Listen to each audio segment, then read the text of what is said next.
শারদীয় দুর্গা উৎসবকে সামনে রেখে ঢাকা বিশ্ববিদ্যালয়ে আজ এক সংবাদ সম্মেলনের আয়োজন করে জগন্নাথ হল পূজা উদযাপন কমিটি।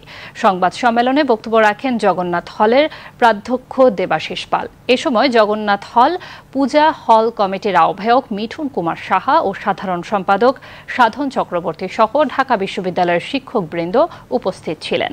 সংবাদ সম্মেলনে জানানো হয়, নিরাপত্তা ব্যবস্থা জোরদার থাকায় বিজয় দশমীতে কেন্দ্র করে নিরাপত্তা নিয়ে কোনো শঙ্কা নেই। এবছর জগন্নাথ হল পূজা উদযাপন কমিটির প্রতিমা বিজয়া দশমীর র্যালিতে অংশগ্রহণ করবে বলে জানান বক্তারা। কোনো ধরনের বিশৃঙ্খল পরিস্থিতির সৃষ্টি হবে না। আমরা সর্বদাই প্রশাসন এবং নিরাপত্তা বাহিনীতে দায়িত্বপ্রাপ্ত নিয়োজিত কর্মকর্তাগণ সচেষ্ট আছেন।